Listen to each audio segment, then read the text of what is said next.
반갑습니다. 예배에 나오신 여러분 환영합니다. 제가 기도하고 우리 예배 자리로 나가겠습니다. 할렐루야. 찬양 받으시기에 합당하신 주님, 이 시간 예수 그리스도를 통한 구원과 자녀 삼아주신 은혜에 감사와 찬양으로 주님께로 나아갑니다. 우리의 마음을 드리고 주님께 집중하는 귀한 예배의 시간이 되도록 인도하여 주옵소서. 예수님의 이름으로 기도드립니다. 네.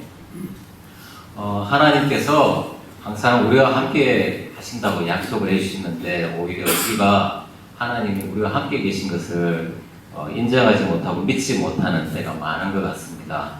이 시간 우리와 함께 계신 그 주님을 즐거워하는 기쁨으로 이 찬양을 불렀으면 좋겠습니다.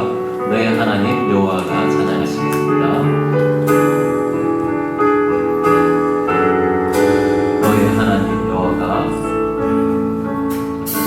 너의 하나님 여호와가 너의 가운데 계시니 그는 구원을 베푸실 전능자시라.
찬양하시겠습니다.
박수로 영광 돌리겠습니다.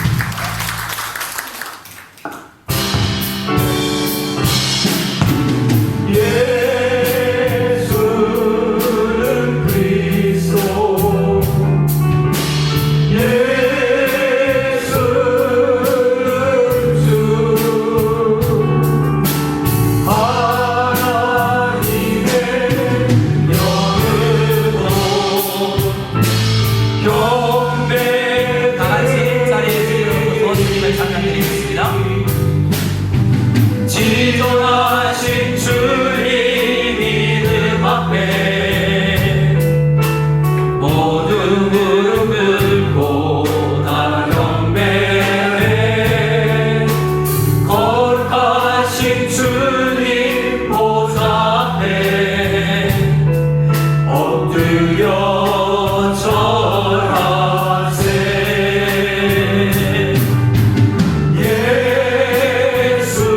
예수는 그리스도, 예수는 주, 하나님의 영으로 경배 드리리. 이 시간 다 같이 한 마음으로 주님 앞에 기도하며 나가기를 원합니다. 9월의 첫 주일 예배를 하나님 앞에 올려드리며 이 아침에 주님 앞에 나와서 찬양드리며 기도하는 우리의 입술만 주님께 나아가는 것이 아니요 우리의 몸만 나아가는 것이 아니라 우리의 온 몸과 마음이 주님을 향할 수 있도록 도와주시옵소서. 주님께 집중되며 주님의 뜻을 깨달으며 주님의 뜻을 행할 수 있는 은혜와 능력이 우리에게 있기를 간절히 소원하며 이 시간 간절히 예배를 원하며 예배 온전한 예배자가 되기를 원하며 기도하며 나가기를 원합니다. 같이 기도드리겠습니다. 하나님 아버지 감사합니다. 주님 이 아침에 주께서 오늘 열심히 하나님 앞에 신령과 진짜 예배자를 원하고 주님께 감사하지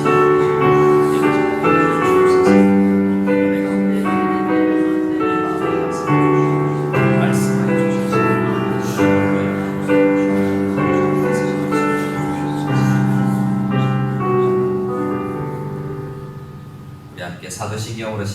드리겠습니다.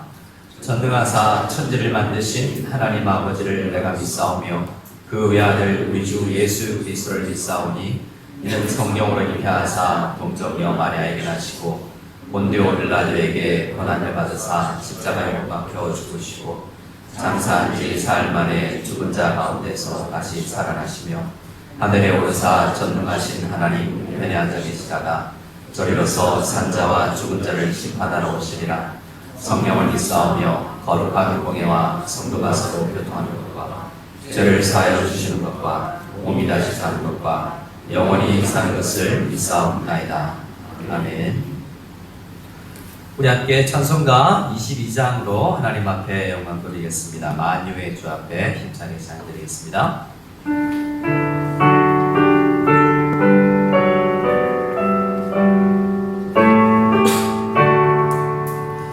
만유의 주 앞에 감사를 드리고 다 경배하면서 찬송을 부르세 내 맘 열어 한 소리로 기뻐 찬양하라. 영원한 그 나라 주 다스리시고 생명의 열쇠는 주님의 것이라. 내 맘 열어 한 소리로 기뻐 주를 찬양하라. 죄짐을 벗은 후 주 앞에 가리니 마음에 영원한 기쁨이 넘친다. 내 맘 열어 한 소리로 기뻐 주를 찬양하라. 참 소망 가지고 그날을 기리며 주 다시 오실 때 기쁘게 맞으리. 내 맘 열어 한 소리로 기뻐 주를 찬양하라.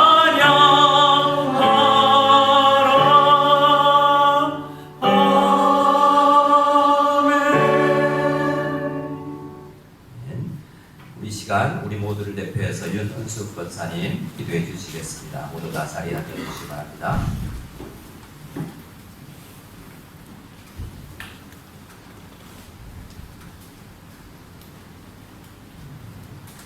보라, 내가 새 하늘과 새 땅을 창조하나니 이전 것은 기억되거나 마음에 생각나지 아니할 것이라. 너희는 내가 창조하는 것으로 말미암아 영원히 기뻐하며 즐거워할 것이라. 보라, 내가 예루살렘을 즐거운 성으로 창조하며 그 백성을 기쁨으로 삼고 내가 예루살렘을 즐거워하며 나의 백성을 기뻐하리니 우는 소리와 부르짖는 소리가 그 가운데에서 다시는 들리지 아니할 것이며 이리와 어린 양이 함께 먹을 것이며 사자가 소처럼 짚을 먹을 것이며 뱀은 흙을 양식으로 삼을 것이며 나의 성산에는 해함도 없겠고 상함도 없으리라. 여호와께서 말씀하십니다. 그렇습니다. 주님의 피 묻은 보혈로 세워진 이 성산에는 해함도 상함도 없을 것이라는 영원한 약속을 저희는 믿습니다. 아버지, 우리 인류가 받은 가장 위대한 선물이요 유산인 예수님의 존재와 그 진리 안에 거하는 비밀을 아는 저희가 오늘도 이곳에서 드리는 이 예배를 기뻐 받아 주시옵소서. 코로나19의 예상 밖에 장기화로 너무 많은 어려움들이 저희 앞에 있습니다. 규모가 큰 조직에 속해 있지 못한 교회 식구들이 더 큰 어려움이 있습니다. 속히 이 코로나 사태가 진정되어 교회와 가정과 학교들과 작은 영업장들이 정상화되어지게 은혜를 더해 주시옵소서. 또한 우리 교회들이 가지고 있는 믿음의 지식과 자유들이 안 믿는 세상의 형제 자매들을 사랑하며 섬길 수 있는 도구가 되어지기를 원합니다. 주님의 말로 다 할 수 없는 낮아짐과 희생을 통하여 얻은 이 아름다운 구원의 진리가 우리의 부주의함으로 세상의 비방거리가 되지 않기를 소원합니다. 마땅히 내 것이라고 생각되어지고 주장할 수 있는 것들도 포기하고 수고하며 내려놓으며 멈출 수 있는 그런 참 지혜의 실천이 우리 가운데 있어지게 하여 주시옵소서. 그래서 이 혼란의 시기에 오히려 주님을 향한 우리의 사랑이 유난히 더 빛날 수 있는 그런 시기가 되게 하여 주시옵소서. 또한 이 코로나 시기에 모든 힘든 과정을 거쳐 오셔서 교회에 등록하신 우리 새가족들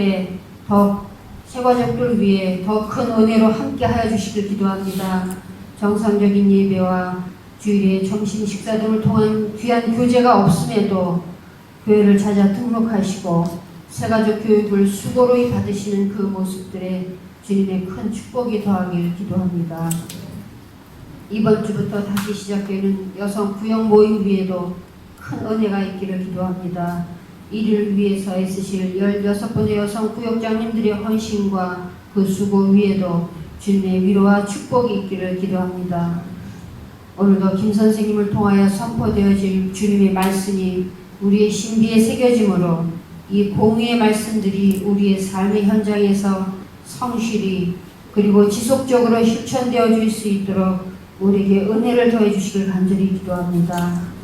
이 어려운 시기에 우리 교회에서 사역하시는 세 분의 사역자님들과 그 가정 위에 주님의 특별한 은혜와 보호하심이 있기를 간절히 기도하며 이 모든 간구를 우리 주 예수 그리스도의 이름으로 기도하옵나이다. 아멘.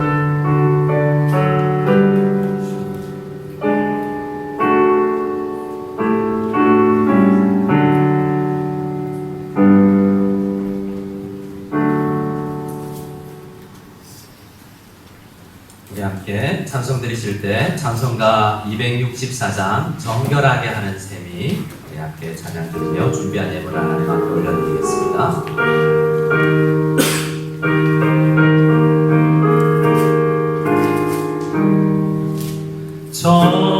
정결하게 하는 셈이 나의 앞에 있도다. 성령께서 권고하신 죄 씻으라시네.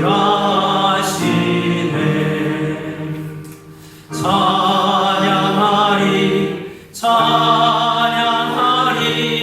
주님 나만 어린 양 주께 영광 돌리어라. 우리 죄를 씻어주셨네. 나의 가는 길이 좁고 내 뜻대로 안 돼도 모든 욕심 다 버리고 주만 따라가겠네.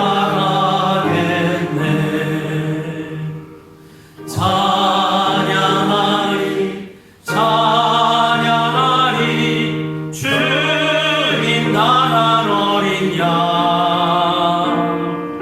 주께 영광 돌리어라. 우리 죄를 씻어주셨네. 나의 마음 재단 위에 불길같이 타올라. 영원토록 찬양하며 주께 영광 돌리네. 찬양하리 찬양하리 주님 가난 어린 양 주께 영광 돌리어라. 우리 죄를 씻어주셨네. 한량 없는 주의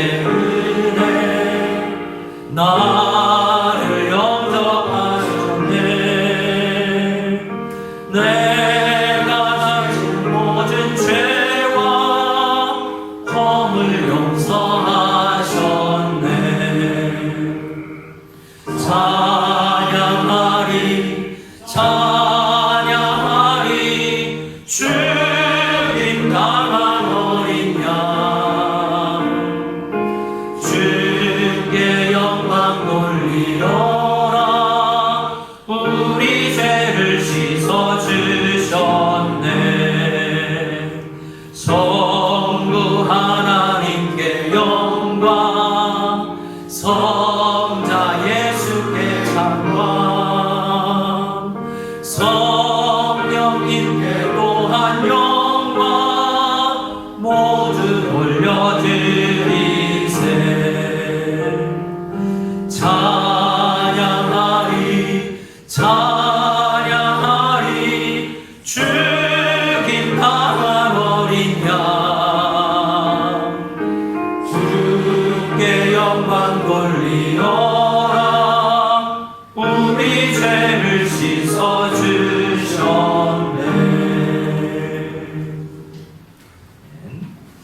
이 시간 봉헌기도를 하나님 앞에 올려드리기를 원합니다. 하나님 아버지 감사를 드립니다. 우리의 죄를 씻기 위하여서 구원하여서 하나님의 백성 삼기 위하여서 성부 하나님과 성자 예수 그리스도와 성령 하나님 삼위일체 하나님께서 우리를 위해서 계획하시고 행하시고 지금도 이루시는 놀라운 구속의 은혜를 찬양합니다. 구속받은 주의 백성들이 예배드릴 수 있사오니 이 시간 주의 백성들이 신령과 진정으로 예배드리게 하여 주시옵소서. 예배를 드리기 위하여서 하나님께서는 살진 소와 양의 기름을 원하시는 분은 아니시지만 우리의 마음과 신령이 회복되고 주님 아버지 앞에 온전히 드려야 할 것들을 또한 드리며 나가는 저희들 다 되게 하여 주시옵소서. 하나님 앞에 곱게 찬양을 드리며 또한 마음을 모아 헌금을 드리는 귀한 영혼들을 위해 함께 하여 주시옵소서. 늘 찬양하게 하옵소서. 감사하며 고백하며 생일을 맞이하여서 또한 인사를 하게 되어서 주님께서 각종 주신 은혜에 감사하여서 주님께서 돌보실 것을 미리 믿고 소망하며 헌물을 드리는 모든 믿음의 손길들 위해 함께 해주시고 두 랩돈을 주님 앞에 드렸던 그 과거의 헌금처럼 축복하여 주시기를 간절히 소원합니다.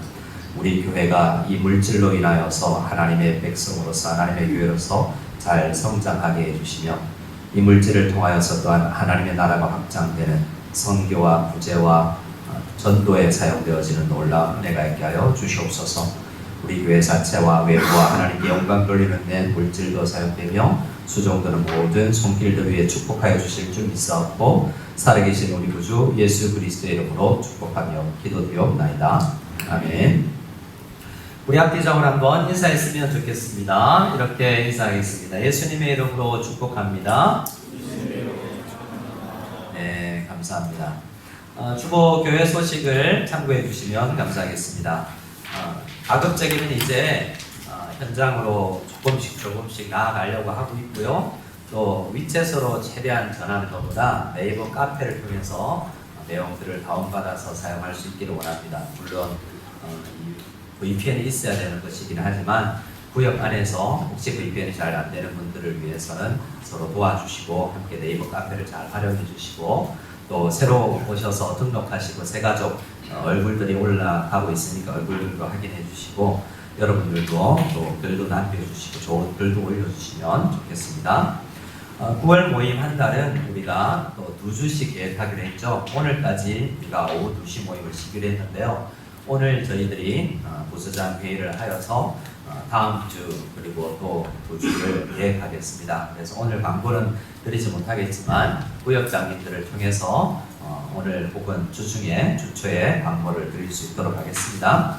우리 비자와 건물 문제를 위해서 계속 기도해 주시고요. 우리 구역은 여자 구역은 개강을 했습니다. 남자 구역은 재정비를 하려고 하고 있는데요. 오늘 구역장님들 다시 모여서 함께 또 의논 나누실 것입니다. 남자 구역도 활성화될 수 있도록 위해서 기도해 주시고 적극적으로 참여해 주시기 바랍니다. 계속해서 몇 주간 광고 드리지만 6번째 수저의 민 돕기 특별헌금을 참여해 주시기 바랍니다. 주님께서 마음에 감동을 주시는 분들은 이제 다음 주까지 헌금을 모아서 교회가 정한 금액과 또 헌금이 특별 헌금이 들어온 것을 합성하여서 수재민 돕기에 사용하려고 합니다.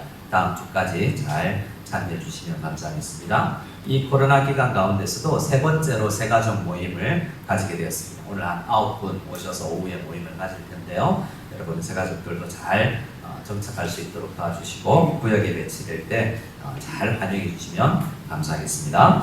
자, 우리 하나님의 말씀을 같이 읽도록 하겠습니다. 오늘 함께 읽으실 하나님의 말씀은 시편 42편입니다. 주보속 2면에도 있고요.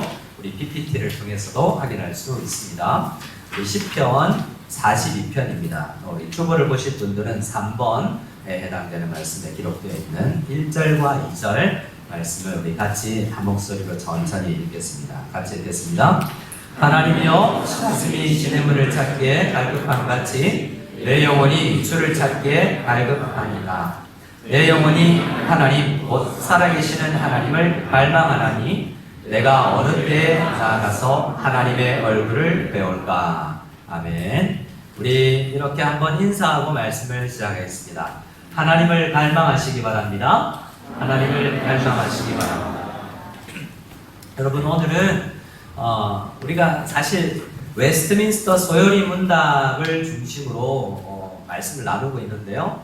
웨스트민스터 소요리 문답 내용을 직접 문답하고 있지는 않습니다. 요즘에 인터넷에서 보는 현장 예배가 완전히 회복될 때 우리가 조금 이 공부 형식을 띄고 있어서 웨스트민스터 소요리 문답을 잘 나누고 있지는 않지만 여러분들 그 내용을 따르고 있다는 것을 알아주시고 그 내용 안에 10계명이 있죠. 그래서 오늘은 그 10계명 내용을 다 강의하고 마지막 10번째 계명을 함께 나누는 시간이 되었습니다.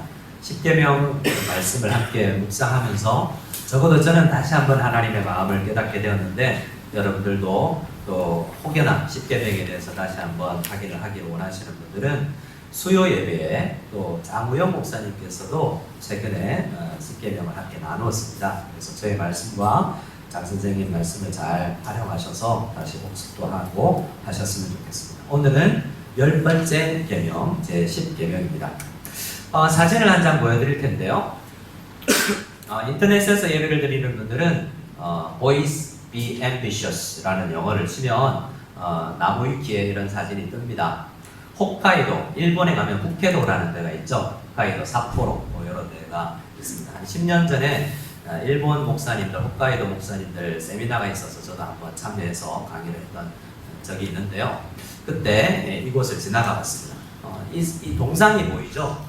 이분은 이 말을 했던 사람으로 유명합니다. 이 말을 처음 한 사람은 아니에요.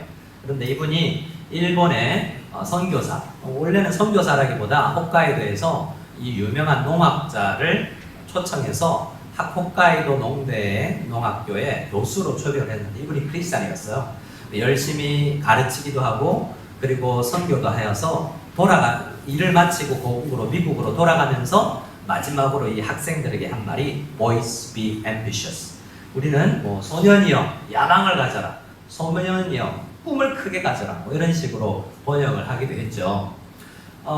그런데 이제 이 학교가 지금 홋카이도 대학의 전신이 되었습니다. 그래서 이 홋카이도는 지금도 그래서 농업으로 굉장히 유명한 곳이죠.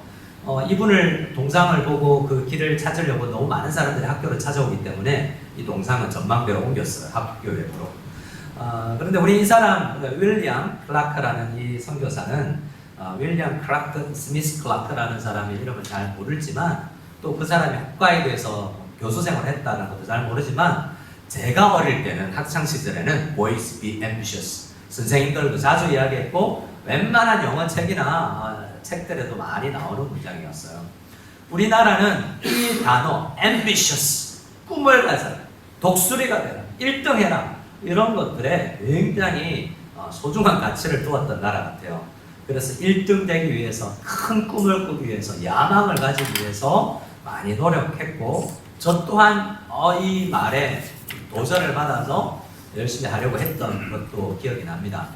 그런데 우리나라 가운데 이것이 어떻게 우리가 잘 해석되느냐에 따라서 우리에게 나쁜 영향이 줄 수도 있는 문구예요. 이 야망이라는 것이 오늘 10계명의 탐심이라는 것과 연결되어 있어서 이것은 굉장히 다루기 어려운 주제예요. 욕망인지 욕구인지 니드인지 이것이 야망일지 이와 관련된 비슷한 단어들도 굉장히 많은 것은 또 성경에도 마찬가지여서 굉장히 세분화되어 있어서 이것이 참으로 다루기 힘든 문제다라는 것을 생각해낼 수 있어요. 저희 신학교 교수님이 책을 썼는데요. 세 마리 여우 길들이기라는 책을 썼어요. 송인규 교수님이라는 은퇴를 하신 목사님 교수님인데 세 마리 여우를 길들여야 되는데 참 길들이는 힘들다는 거예요. 생텍쥐베리가 쓴 어린 왕자 러버트 브랑스라는 책을 보면 그 책을 보면 여우가 나와요. 그 상징 속에서 여우는 인류 역사 가운데 길들여지지 않은 동물이래요. 멍멍이도 늑대 같은 것이 길들여진 거거든요.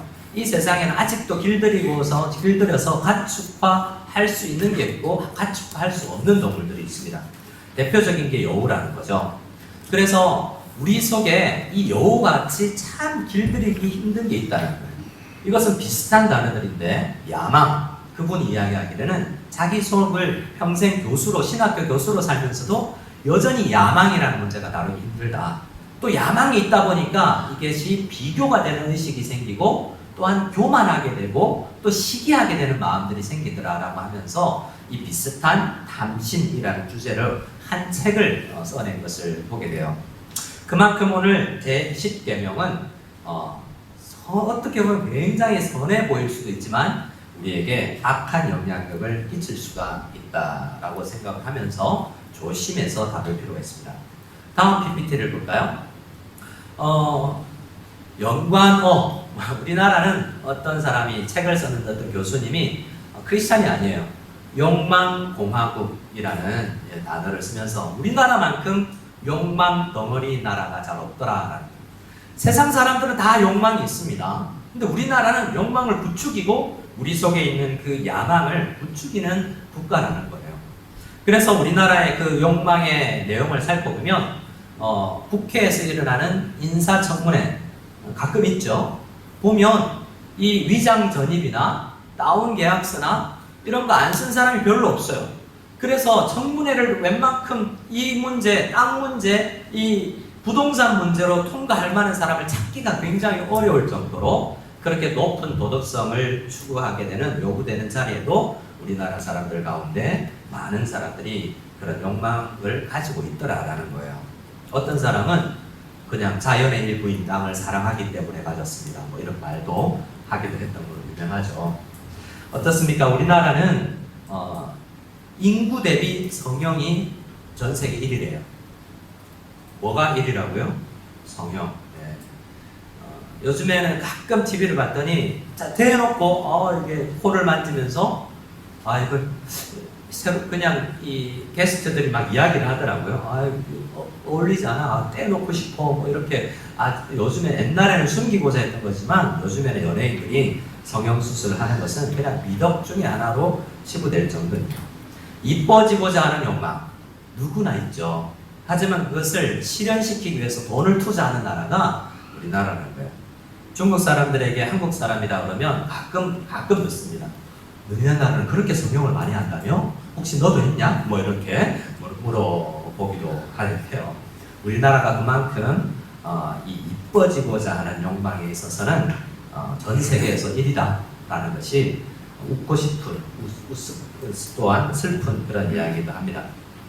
오늘 우리 말씀이 주어져 있는, 명령이 주어져 있는 성경 구절이 아시다시피 두 군데 있는데요. 출애굽기와 신명기입니다. 우리 출애굽기 20장 17절 말씀을 같이 한번 읽어보면서 하나님의 명령을 깊이 생각해 보시기 원합니다. 출애굽기 20장 우리 17절 같이 읽겠습니다. 내 이웃의 집을 탐내지 말라. 내 이웃의 아내나 그의 남종이나 그의 여종이나 그의 소나 그의 낙이나 무릇 내 이웃의 소유를 탐내지 말라. 네. 오늘 이 명령은 앞에서 우리 6계명부터 계속해서 이야기하고 있는 게 있잖아요. 살인하지 말라, 도둑질하지 말라, 하지 말라 했잖아요. 근데 오늘 10계명 굉장히 길어요. 근데 한마디로도 할 수 있을 것 같지 않습니까? 너는 탐내지 말라라고 해도 돼요. 근데 오늘 말미에 보겠지만 오늘 이 말씀에서는 탐내지 말라라고만 해도 되는데 앞에 내 이웃이라는 것이 굉장히 부각되어 있습니다. 탐내지 말라는 명령은 2번 있지만 내 이웃이라는 것은 여러 번 되어 있고 또 생략도 되어 있어요.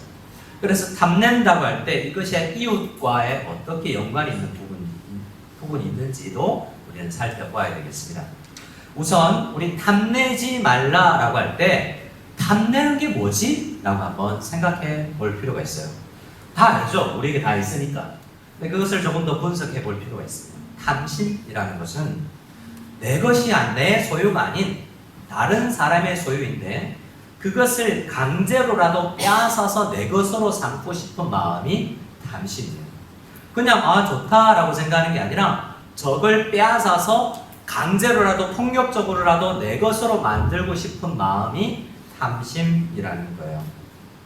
주보에는 없지만 우리 미가서에 보면 이런 말씀이 있습니다. 미가서 2장은 이 말씀을 실현하지 못했던 그 민족들을 이스라엘을 향하여서 교회를 향하여서 주시는 말씀이에요. 주보에는 없습니다만 우리 PPT에 있습니다. 그들이 침상에서 죄를 꾀하며 악을 꾸미고 날이 밝으면 그 손에 힘이 있으므로 그것을 행하는 자는 화 있을진저. 1절을 보면 우리에게 탐심이 실제로 어떻게 진행되느냐 하면 먼저 갖고 싶어 라는 욕구가 생깁니다. 이것은 있다가도 사라지는 거예요. 어떤 견물 생심이라고 해서 쇼윈도 안에 있는 옷을 보면 야 이쁘다 갖고 싶은데 라고 생각하지만 아니야 내가 더 소중하게 우리 아이들을 위해서 내가 뭘 해야지 라고 생각해서 참을 수 있어요. 그 소유욕은 금방 사라지기도 해요. 그런데 그 소유의 욕구가 계속 머물면서 나에게서 떠나지 않은 상태를 우리는 갈망이라고 합니다. 정말 가지고 싶어서 계속 생각나는 거예요. 그것이 내리에서 떠나지 않은 상태가 갈망입니다. 오늘 미가서 2장 1절에 있는 것이 침대에 누웠는데 잊혀지지 않는 거예요. 그 갖고 싶은 겁니다.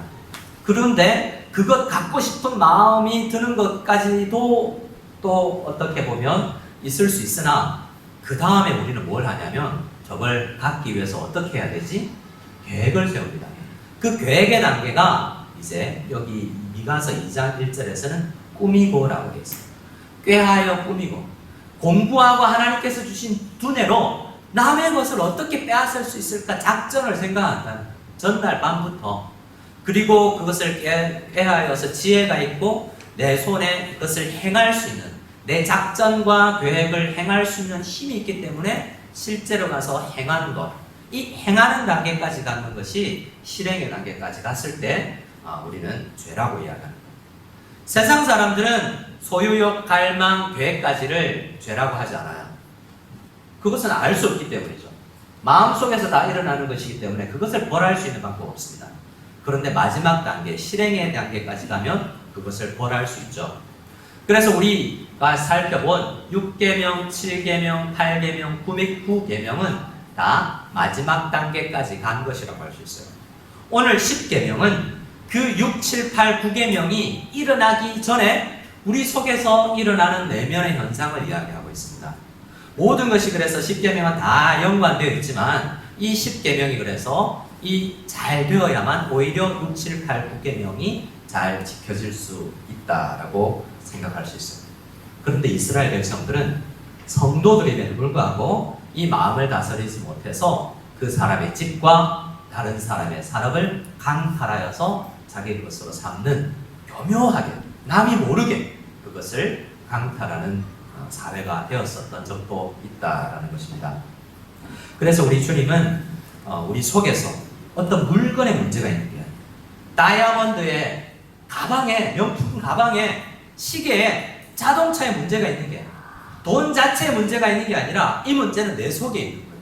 우리 존재 자체에 죄인이고 죄가 들어오고 난 이후에 우리 마음 깊숙이 있는 거예요. 그래서 우리 주님께서 마가복음 7장에서 우리에게 말씀해 주시기를 사람의 마음에서 나오는 것이 악하다고 해요. 들어가고 우리 눈에 보이는 그 외부에 있는 우리를 현혹하는 물건이 아니라 내 속에 있는 내 마음, 내 자체가 굉장히 문제라는 것을 주님께서 지적해 주고 있어요. 그래서 오늘 이 말씀은 결국 탐심하지 말라라는 10번째 계명은 넌 오늘도 너의 내면을 보고 있니? 화장품과 멋진 옷으로 그 미용실에서 외모를 가꾸기 위해 가꾸며 거울 앞에 서는 것이 아니라 성경이라는 말씀 앞에, 말씀의 거울 앞에 우리의 내면을 비추면서 살고 있니라고 우선 질문하고 있는 것입니다. 그래서 이 우리 속에 있는 참으로 다루기 힘든 여호와도 같은 이 탐심의 문제를 다루면서 하나님의 깊은 뜻, 예수 그리스도를 보낸 의미를 우리가 한번 묵상하기를 원합니다.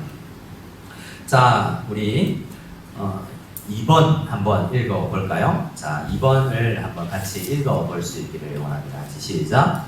욕망으로 가득 찬 사회에서 성도는 아무것도 욕망해서는 안 되는가? 자, 우리 2번을 읽었는데요. 우리 앞서 우리 대한민국은 욕망공화국이다 라고 이야기를 했어요. 어느 정도 인정하실지 모르지만 우리나라뿐만 아니라 모든 사람들은 욕망이 있습니다. 그러면 욕망하면 안 되나? 야망을 가지면 안 되는가? 탐심을 어디까지 할 수 있지? 이런 생각을 하게 되잖아요. 모든 종교는 도덕 시간에서는 이것을 다루는 법을 가르칩니다. 불교에서는 뭐라고 그럽니까? 불교에서는 이런 이야기를 해요. 초고에도 기록되어 있지만 욕망에서 벗어나고자 하는 욕망. 뭐라고요? 아, 나한테 욕망이 있구나. 이거 벗어나야 돼. 라고 욕망을, 그 벗어나고자 하는 범민, 그것조차 버려야 된다는 거죠. 그것을 버렸을 때 그들은 해탈이다라고 해요. 그러니까 불교에서는 우리 속에 있는 이 탐심, 모든 욕구를 다 버려야 된다라고 이야기를 해요. 어떤 면에서 가톨릭 안에서도 수도승들이 그런 버릴 것을, 엄청나게 버릴 것을 훈련합니다. 근데 성경을 잘 생각해 봐야 돼요. 우리 주님께서는 모든 욕구와 정과 욕심을 다 버리기를 원하시는가? 그것을 잘 생각해 볼 필요 있습니다. 우리가 유교 문화권에서 살아고 있지 않습니까? 유교에서는 뭐라고 그러죠? 유교에서는 잘 다루라라고 이야기까지는 해요. 그리고 유교에서는 이것을 잘 관찰하면서 나이별로 어떤 것들이 있겠다라고도 이야기합니다. 젊었을 때 조심할 것, 그리고 나이 40이 되어서 조심할 것, 50이 되어서 조심할 것. 인간을 잘 살펴보니까 어릴 때는 장난감 갖고 싶어서 이 마트에서 엄마에게 생떼를 쓰면서 울면서 들어눕는 그러한 야망이 있다면 자라나면서 물질과 이 종류는 목표는 달라지지만 계속해서 이 문제는 없어지지 않더라라는 거예요. 그래서 우리는 각 종교와 각 사회에서 이 문제를 다루기를 원하지만 주님께서는 우리가 이것을 어떻게 다루기를 원하는가를 한번 살펴볼 필요가 있습니다. 자, 기독교에서는 이것을 우선 잘 분석을 하라고 이야기하고 있어요. 무엇을 하라고요? 분석을 하라고요. 주보에도 있고 PPT에도 있지만 우리에게 기독교는 욕구와 욕망을 구분하라라고 이야기합니다. 무엇과 무엇을요? 욕구와 욕망을 구분하라. 욕구라는 것은 여러분 다 있는 것입니다. 이것을 어떻게 번역하나에 대한 문제도 있지만 우리에게는 니드가 다 있어요. 자, 유교에서 절제하고 잘 다루라고 이야기하는 성적인 문제. 이거 없으면 우정도 살 수 없고요, 연애도 할 수 없고요, 결혼도 할 수 없어요. 이것이 하나님께서 우리에게 주신 것이기 때문에 이것을 잘 활용하여야만 결혼도 할 수 있고 자녀도 낳을 수가 있어요. 또 우리에게 어떤 것들이 있습니까? 우리에게는 하나님께서 주신 많은 열심히 이름을 내고자 하는 마음들도 있습니다. 이건 정말 잘못된 것일 수도 있지만 우리에게 이 마음이 없으면 일할 수가 없고 공부할 수가 없어요. 그런 욕구가 우리에게 필요하다고 이야기하고 있고 우리에게 있어야 된다고까지 이야기하는 수준이 있는 거예요. 그런데 그 다음 단계까지 욕구가 있다면 그것이 욕망에까지, 야망에까지, 탐심에까지 가서는 안 될 정도로 말씀으로 이것을 제어하고 다루어야 한다라고 주님께서 우리에게 이야기를 하고 있는 것입니다. 물질에 대한 욕구든 명예에 대한 욕구든 다 우리 인간 속에서 있는 것들이고 하나님께서 주신 좋은 것들이라는 거예요. 그것을 선용할 수 있는 것들이 필요하다는 거예요. 근데 이것을 잘 활용할 때 가장 중요한 것이 무엇이냐면 대상이에요. 무엇이라고요? 우리의 욕구의 대상이에요. 우리는 물을 먹고 싶어 하잖아요. 물을 먹고 싶어 하는 것은 여러분 물을 마시면 잠시 그 욕구가 사라집니다. 갈증이라는 것은 한번 물을 마시고 나면 계속해서 연거푸 먹고 싶어 하진 않아요. 그런데 동물들은 그것을 잘 오히려 활용합니다. 잘 제어해요. 동물들은 먹고 살 것을 쌓아두지 않아요. 먹고 살 것을 위해서 쌓아두지 않습니다. 쌓아두는 동물도 있어요. 다람쥐, 벌 이런 것은 쌓아두는 습성이 있죠. 근데 이러한 동물들과 곤충들이라 할지라도 1년, 2년 먹을 것을 쌓아두지 않아요. 적어도 한 해를 넘길 정도만 쌓아두죠. 근데 하나님은 우리의 욕구를 동물들처럼 프로그래밍해서 제한하실 수도 있었어요.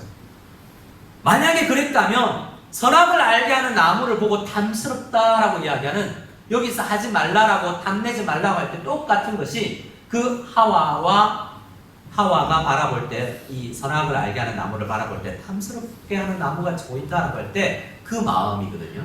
그런데 인간에게 그 마음 자체를 안 주고 적정하게 먹고 마실 수 있는 그러한 형태로 우리를 창조하셨으면 우리가 탐심하지 않는 존재가 될 텐데, 이 탐심의 문제에 있어서는 동물보다도 못하더라고요. 어떤 면에서 우리는 갈증이 나고 나서 먹지 않으려고 냉장고 속에 먹지도 않을 것인데 엄청나게 쌓아두어야 되고요. 또 땅을 가져도 더 가지고 싶고, 또 제 이 은행 잔고 안에 끝이 없는 영을 붙여도 우리는 계속 더 가지고 싶어하는 야망과 탐심이 우리에게 있어요.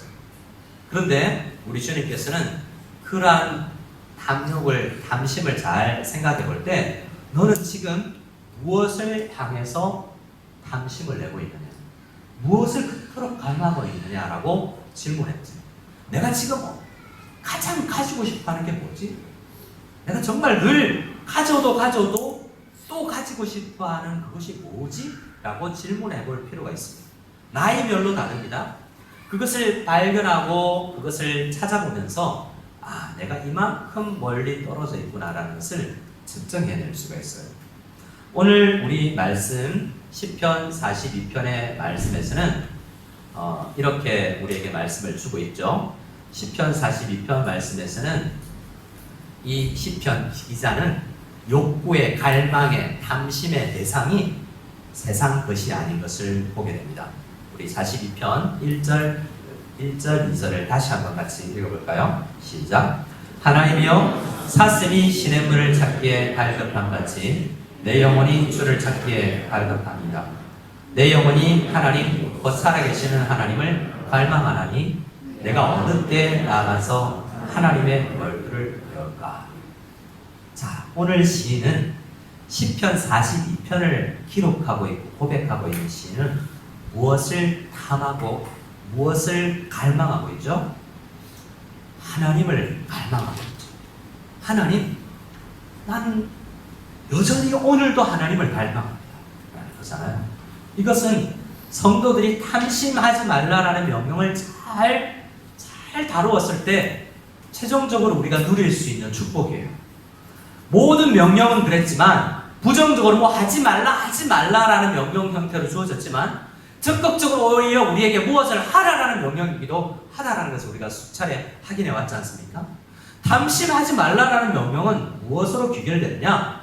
하나님을 탐하고 하나님을 가지기 위해서 욕구를 가지고 하나님을 갈망하는 존재가 되기를 원합니다. 그러한 하나님을 온전히 갈망하는 사람이 되었을 때 나머지가 우선순위 문제가 잘 정리되는 그러한 존재가 된다는 것을 우리는 이야기합니다. 여러분, 우리는 아침에 밥을 먹어도 점심이면 또 먹고 싶잖아요. 아침에 큐티하면 여러분 어떤 마음이 드세요? 야, 오늘은 큐티 했으니까 내일 아침에 하자. 이런 생각이 혹시 들지 않으세요? 이상하게 말씀을 먹어도 이 정도면 충분해 라는 생각을 우리가 할 수 있어요. 기도는 어떻습니까? 의무방어, 오늘 아침에 30분 기도했어 라고 생각하면 충분히 했다고 생각을 하는 경우가 있습니다. 오늘 시인은 동물에 빗대어서 자기 자신을 바라보잖아요. 사슴이 시냇물을 찾기에 갈급한 같이 동물들을 살피면서 저들은 어떤 특정한 것을 추구하고 탐하면서도 더 많이 가지려고 하지 아니하면 이런 절제의 모습이 오히려 동물에게서 보이는데, 나는 오히려 잘못된 것을 더 갈망하고 더 많이 가지려고 하는 나의 오히려 짐승맞지도 못한 이러한 모습을 바라보면서 하나님께서 나를 어떤 존재로 창조하셨는가를 묵상하며 나가면서 하나님을 찾아 나갔을 때 하나님을 기뻐하고 또 하나님을 만나서 또 더 즐거워하는 그런 존재로 변해가는 자기 자신을 보면서 찬양하고 있는 것이 시편 42편 말씀입니다. 오히려 이 갈망하는 모습 속에서는 그의 환경 자체는 굉장히 어려운 환경이었을 것이다 라고 생각해 볼 필요가 있습니다. 하나님을 찾기에 굉장히 어려운, 아침 일찍 출근해야 되는 직업, 늦게 퇴근해야 되는 그런 직업, 하나님을 찾기에 굉장히 어려운 그런 직업이라고 생각할 수 있어요.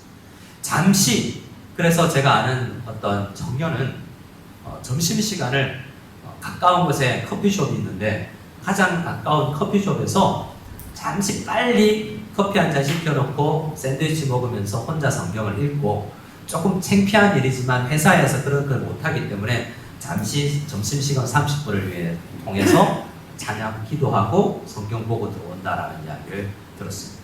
또 어떤 많은 교회들이 점심시간을 활용해서 점심을 금식을 하고 회사 가까이 있는 교회들, 충현교회나 강남에 있는 어떤 교회들은, 회사 가운데 있는 교회들은 그래서 정오 기도회 같은 걸 해요. 점심시간을 활용해서 직장인들이 와서 기도하는 시간을 가질 수 있도록 하는 거죠. 차를 타고 가면서 우리는 차 안에서 많은 것을 할 수 있습니다만 또 하나님 앞에 기도하며 찬양하는 시간들도 보낼 수 있죠. 제가 아는 달라스 윌라드라는 교수님이 계셨어요. 한국에 내한 세미나로 오셨을 때 제가 모시게 되는 굉장히 축복이 있었는데요. 전 세계가 스승으로 많은 사람들이, 목회자들의 스승이라고 할 수 있는 달라스 윌라드 교수님은 UCLA 철학과 교수이기도 하셨지만 크리스천으로 더 유명했어요. 목사들의 영혼의 스승으로. 그래서 존 오터버그라는 윌러 크릭 커뮤니티 교회에서 설교 목사로 했던 존 오터버그 목사님은 그분과의 교제를 통해서 내 영혼은 무엇을 갈망하나라는 책을 써낼 정도로 그분과 교제하면서 내면을 많이 돌아보는 연습을 했던 것으로 유명합니다. 그분의 책을 여러 번 읽었던 제가 그분 제일 먼저 만났을 때 뭘 했겠어요? 일단 그분의 내가 사놓았던 번역서들을 5권 들고 가서 사인을 우선 먼저 받았습니다. 교수님 사인 좀 해주시죠. 그리고 차로 모시고 호텔 로비에서 오가면서 금방 그분이 우리나라에 왔을 때 70세가 넘었었는데요.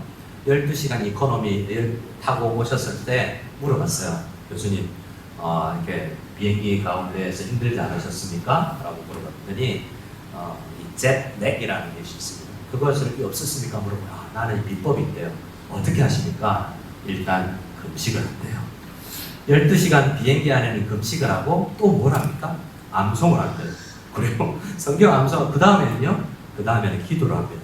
너무 일반적인 이야기잖아요. 그런데 그 이야기를 듣고 집에 돌아오면서 혼자 생각했어. 나는 미국 갈 때 어떻게 갔지? 야, 대한항공 영화 일단 5편 보자. 뭐 이렇게 생각하면서 어떻게든 도착 시간에 시차에 맞추기 위해서 잠을 자보자. 오히려 도착해서 더 피곤한 모습을 나는 발견했었던 적이 있지만, 묵상하며 금식하며 그 사람 시간을 보내면서 내가 그 다루는 자기 내면을 다루는 그런 모습을 보면서 참 놀랐던 적이 있어요. 그분은 많은 목회자들과 이번 얼마 전에 돌아가셨지만, 그분은 이 시편 기자처럼 내 영혼이 갈망하는 것이, 너의 영혼이 갈망하는 것이 무엇이냐라고 목회자들에게 자주 질문합니다. 목회적 성공이냐? 우리에게 남는 것은 우리의 존재밖에 없다라고 이야기하며 우리의 내면을 깊이 돌아보기를 이야기합니다. 오히려 우리가 바라는 것이 무상이 되기 쉽다라고 이야기하기 때문이죠. 사실 잘 보면 어떤 물건이 무상이 아니에요. 성경에서 이야기하는 거 보면 부처나 우리 1층에 보면 관운장이 있죠. 중국에는 관운장의 모습들을 많이 만들어 놓습니다. 직장마다 재물의 신이라고 해요. 그러면 관운장이 우상이에요? 재물이 우상이에요? 사실은 우리가 가지고 싶은 것을 내 머릿속에서 상정해 놓고 그것을 가지고자 하는 욕구와 탐심이 먼저 일어납니다. 어떻게 가지지? 라고 계획을 하면서 만드는 실행하는 게 뭐냐면 우상을 만들어내는 거예요. 그래서 우상이라는 형태를 가진 돌이나 나무나 금으로 만든 우상들은 내가 창조한 나의 창조 피조물이에요. 우상은 그런 것들이 아니라 오히려 그 우상을 통해서 더 가지고자 하는 명예, 더 가지고자 하는 물질, 더 가지고 싶어하는 그것이 우상이 될 수 있는데, 목회 안에서도 많은 목회자들도 그런 우상을 가지고 있다는 것을 이야기합니다. 비단 목회자뿐인가요? 우리 그리스도인 안에서 많은 기도 시간과 말씀 묵상에 대한 그러한 탐심을 가지는 것이 오히려 우상이 될 수도 있는 거예요. 예배가 우상이 될 수도 있는 것이라고 오늘 성경은 이야기하고 있습니다. 예배를 많이 행했던 이스라엘 이사야 시대의 사람들도 우상 숭배자들이라고 하나님 앞에서 질타를 받았던 것도 마찬가지입니다. 탐심이, 내 속에 있는 탐심이라는 문제를 잘 다루지 못했을 때 사람들은 어디를 가나 하나님을 갈망하지 아니하고 내가 갈망하는 것들을 만들어 놓고 살아가게 된다라는 겁니다. 그러면 우리 자신을 한번 잠시 생각해 봅시다. 이 말씀을 들으면서도 인터넷으로도 말씀을 듣는 여러분들도 한번 나 자신을 마음을 향해서 한번 질문을 던져보세요. 나는 지금 하나님을 어떻게 갈망하고 있는지. 성경에는 제가 처음부터 말씀드렸지만 탐심, 욕구, 갈망 이 단어들이 여러 개라고 말씀드렸죠.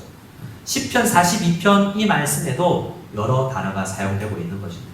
다시 한번 우리 42편 1절 2절을 읽으면서 내가 이 시인의 마음으로 기도하고 있는지를, 이렇게 예배를 드리고 있는지를 한번 확인해 보기로 해요.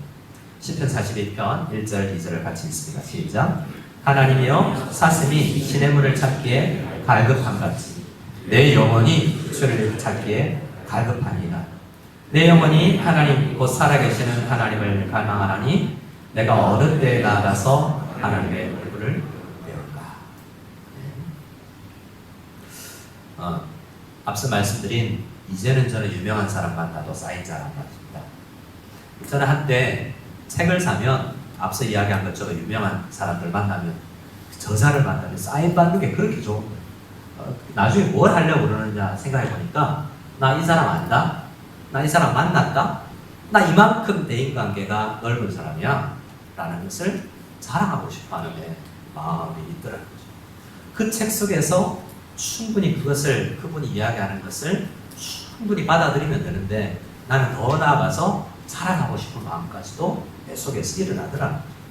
그래서 제 서재를 보면 여러 사인본들이 있지만 더 이상 사인은 받지 않습니다. 사인도 안 해드릴 테니까 감사하죠. 책도 쓰지 않았으니까. 자, 여러분, 우리는 그럼 어떻게 해야 될까요? 우리 속에 있는 이 문제 어떻게 해야 되겠습니까? 우리가 어떻게 살아가야 될 것인가가 더 중요하지 않겠습니까? 우리의 내면을 잘 돌아보고 어떻게 살 것인가에 대한 문제를 생각해야 됩니다. 결론은 뭐냐면 예수님이에요. 예수님이 십계명을 가장 잘 지키고 지킬 수 있도록 하시는 분이 우리 주님이에요. 이 땅에 오셔서 십계명을 지키며 지키지 못하는 우리 연약한 사람들을 위해서 죽으시면서까지 지킬 수 있는 존재로 우리의 마음의 혁명을 일으킨 분이에요. 마음을 변화시킨 분이에요. 그 마음의 변화를 받은 사람들은 날마다 그 마음에 내 영혼을 바라보며 날마다 내 영혼에게 명령하며 기도하며 다스려 나아가요. 그렇게 할 수 있다고 이야기해요. 그것을 성화라고 이야기하죠. 우리는 불교인들이나 다 종교인들은 할 수가 없지만 관리 정도 하는 부분은 비슷해 보일 수 있지만 그들의 마음의 혁명이 일어나지 않아서 존재가 변화되지 않았습니다. 그러나 우리는 예수님을 믿는 순간 우리의 존재가 변화되어서 우리는 점점 주님 앞에, 말씀 앞에서 관리를 하며 변화될 수 있고 성장될 수 있고 장성한 분량에까지 갈 수 있는 존재입니다.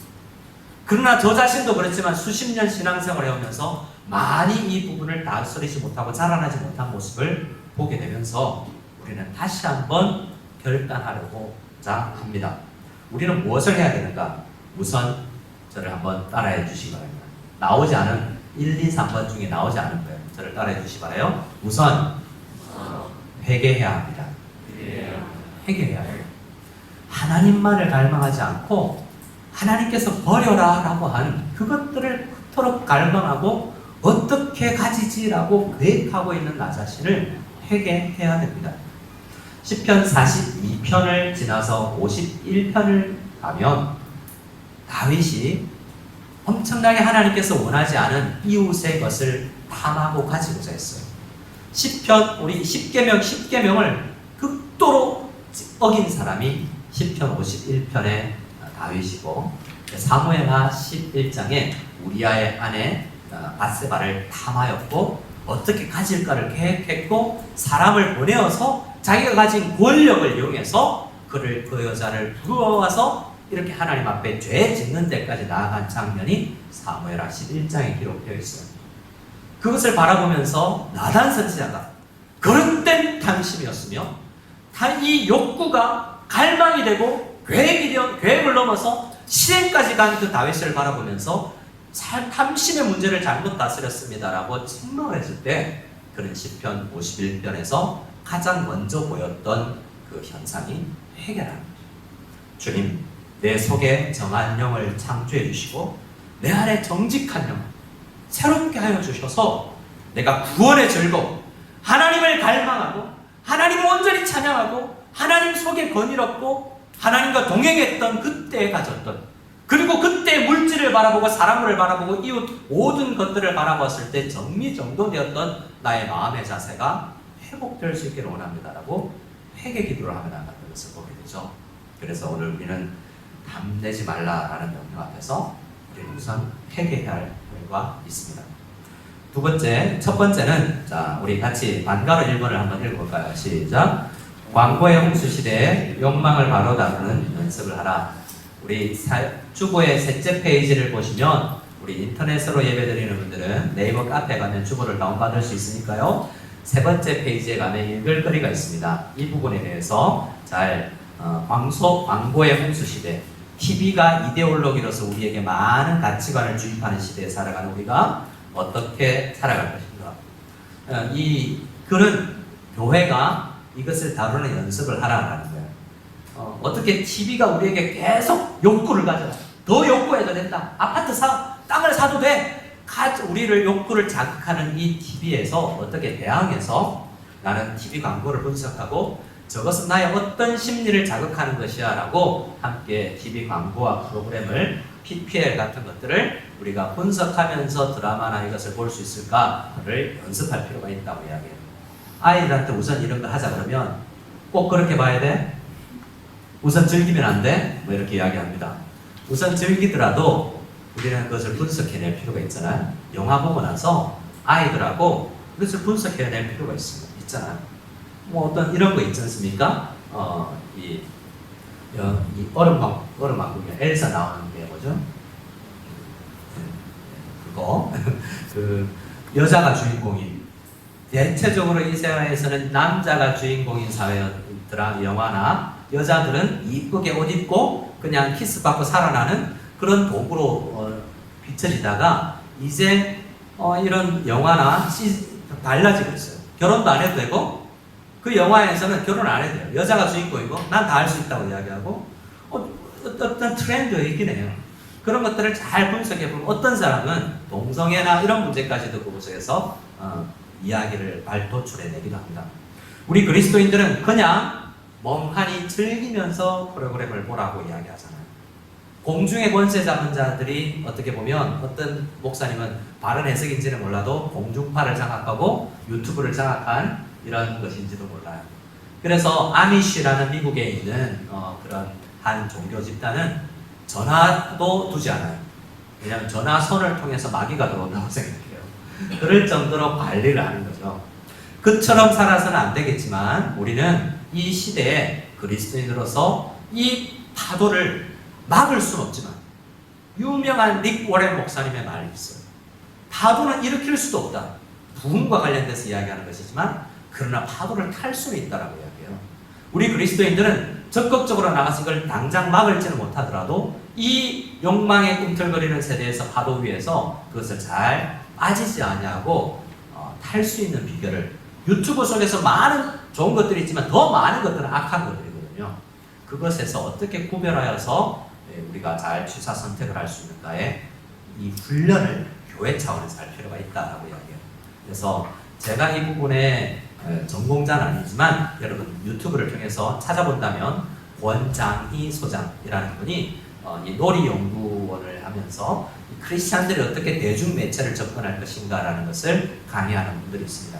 그런 것들을 잘 활용하여서 어머니들은 잘 자녀들과 이 문제를 다뤄주시고 우리 교회 안에서도 기회가 되면 여러분들을 초청하거나 아니면 함께 그런 동영상을 보면서도 함께 나눌 수 있겠죠.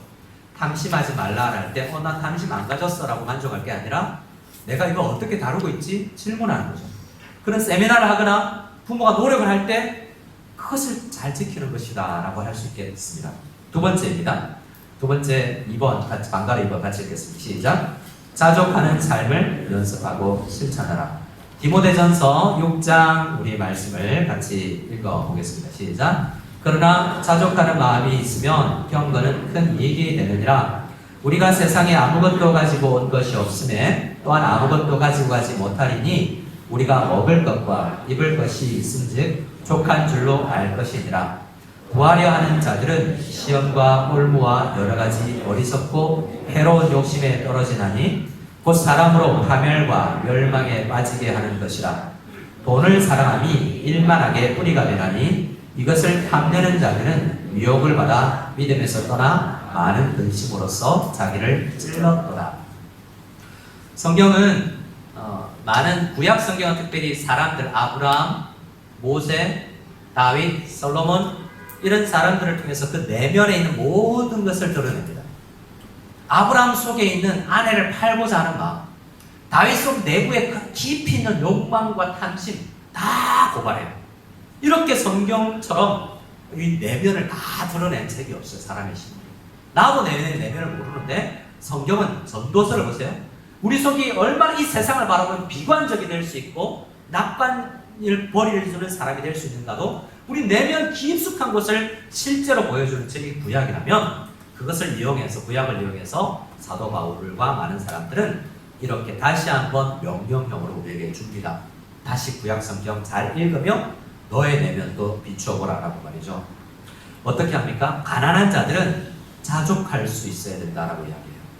부유한 자들은요 더 가지려 하지 아니하고 오히려 다른 사람들과 그것을 나눌 수 있는 사람들이 되어야 된다라고 이야기합니다.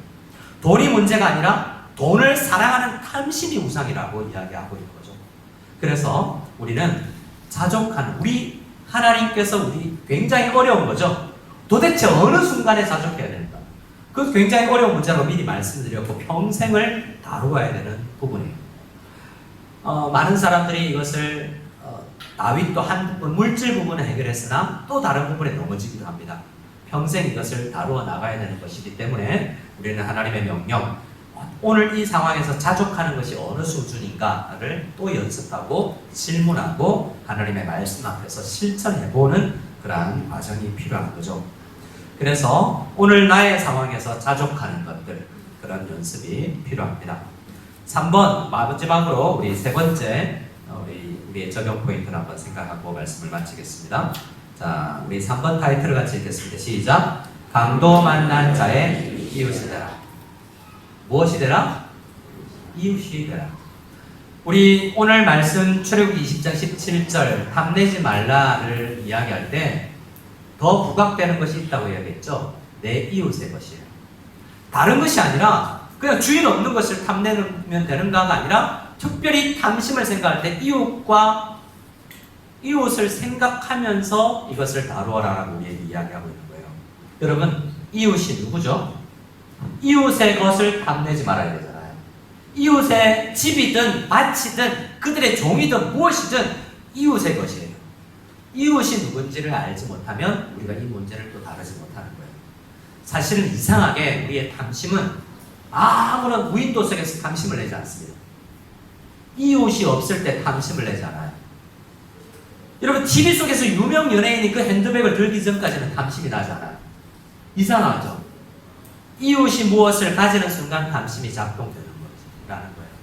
그래서 이웃이라는 문제가 굉장히 어려운 철학적인 문제이기도 하지만 성경은 우리 예수님은 이 이웃의 문제를 다루면서 탐심의 문제를 다루면서 이렇게 우리 누가복음 10장에서 이렇게 이야기합니다. 요약해 놓았는데요. 어떤 율법 교사가 일어나서 예수님을 시험하려고 그의 마음도 드러내고 있죠. 예수님 앞에 질문합니다.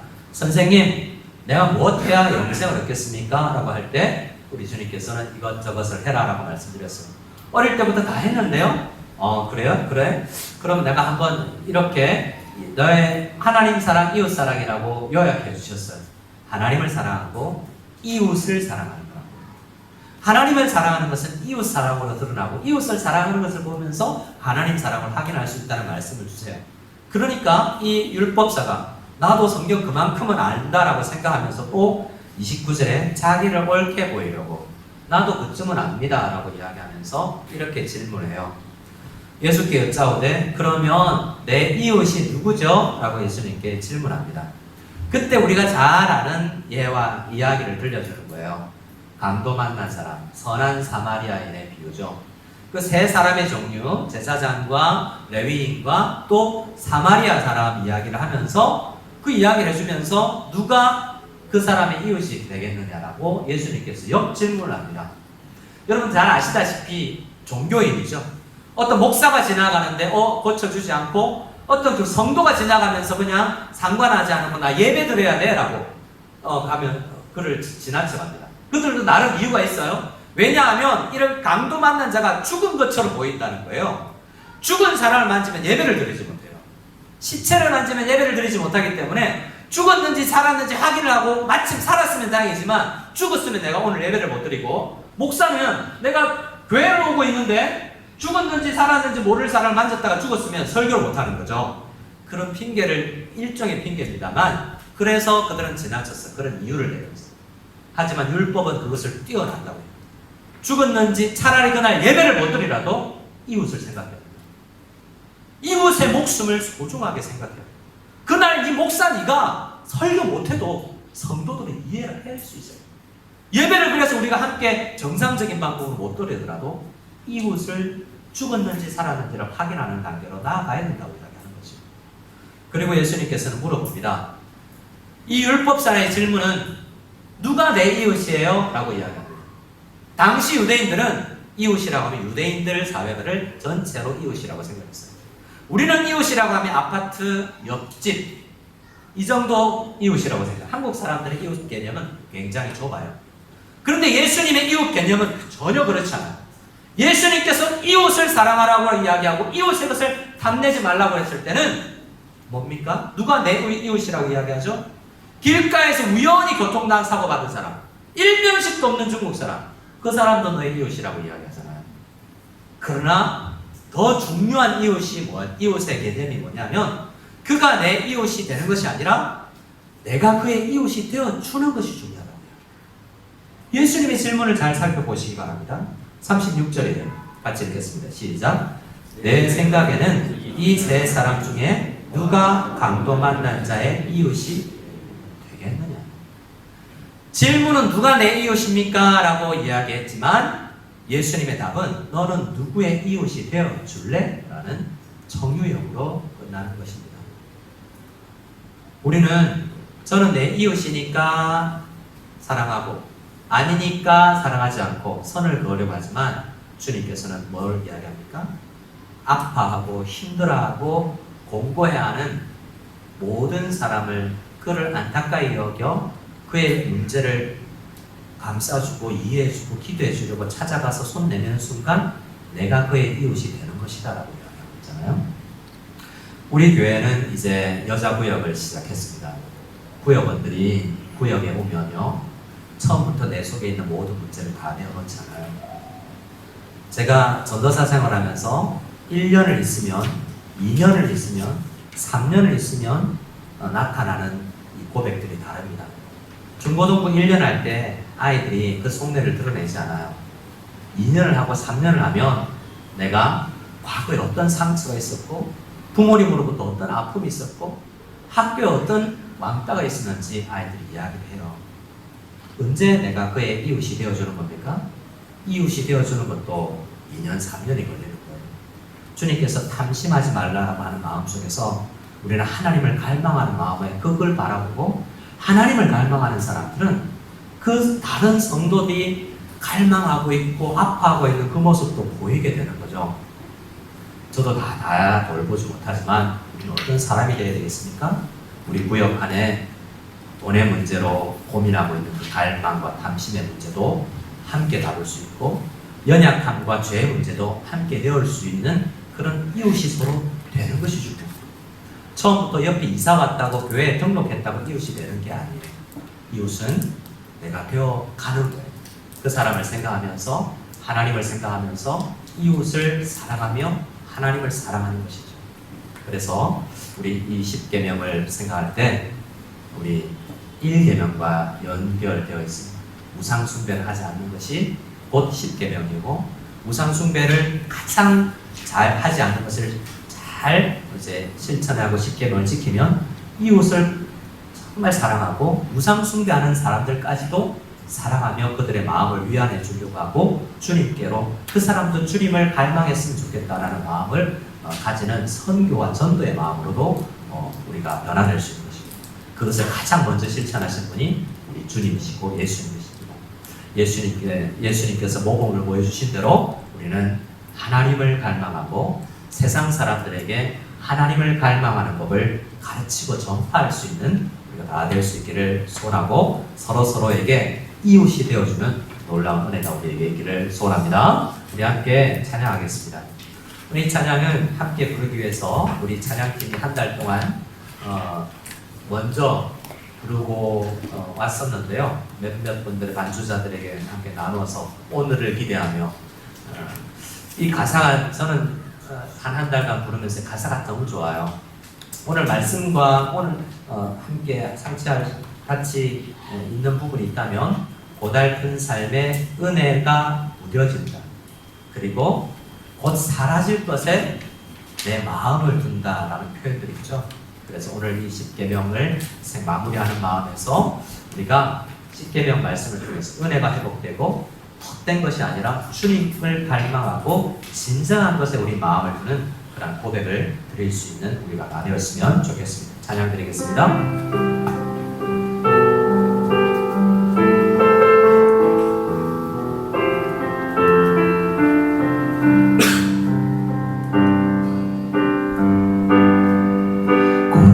삶의 은혜가 무뎌지고 곧 사라질 것에 내 맘 두네. 헛되고 헛된 것들을 바라보며 그 은혜를 놓치며 살았네. 처음부터 다시 찬양할까요? 고달픈 삶의 은혜도 무뎌지고 곧 사라질 것에 내 맘 두네. 헛되고 헛된 것들을 바라보며 그 은혜를 놓치며 살아내. 주어진 삶을 묵묵히 살아가며 날 붙드신 주 예수를 보내. 사망 가운데 놓여진 나의 삶을 날 건지신 그 이름 예수. 나의 한숨을 바꾸셨네. 주를 향한 노래로, 소망의 노래로 나의 눈물을 거두신 주 예수 이름 안에 살게 하소서. 나의 한숨을 바꾸셨네. 주를 향한 노래로, 소망의 노래로 나의 눈물을 거두신 주 예수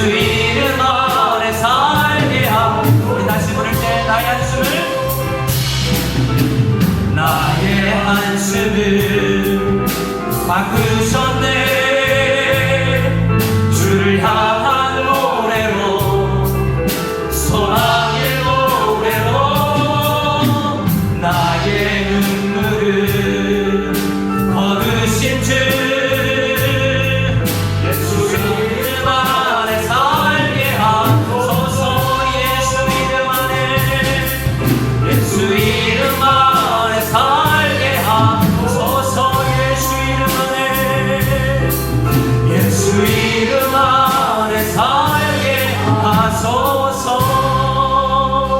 이 시간 기도하며 나아가기를 원합니다. 헛된 것들에 마음을 두며 이 팍팍한 인생 가운데서, 고달픈 인생 가운데서 은혜가 떨어진 하루하루를 살아가다가 지치고 힘든 가운데서 예배 자리로 나오지 않았습니까? 예배를 드리고 찬양을 드린 이후에도 여전히 내 마음은 팍팍한 상황이라면 우리 다윗처럼 회복하여 주시옵소서. 말씀 안에서, 예수 안에서 회복하며 예수 안에서 살아가게 하여 주시옵소서. 참된 것을 바라며 갈망하는 우리가 되게 하여 주시옵소서. 다른 이웃들을 바라보며 예수를 갈망할 수 있도록 그들을 향하여서 애타는 마음을 쏟을 수 있는 우리가 되게 하옵소서. 우리 간절히 한 목소리로 기도하며 나갈 것을 따라해 주시기 바랍니다. 주여 은혜를 주시옵소서. 주여 은혜를 주시옵소서. 하나님 아버지 함께 기도드립니다. 하나님 아버지 도와주시옵소서. 우리가 갈망하며 나가겠습니다. 하나님 아버지, 우리가 주님을 갈망하며 주님을 소망하며 주님의 은혜 가운데서 살아갈 수 있겠습니다. 헛된 것들의 마음을 품고 나아가는 것이 아니라 오직 주님을 갈망하며 주님을 소망하며 말씀에서 주님 위로를 받으며 팍팍한 인생, 고달픈 인생 가운데서도 주님의 은혜를 변화해서 살아갈 수 있는 저희가 받을 수 있는 역사에 주옵소서.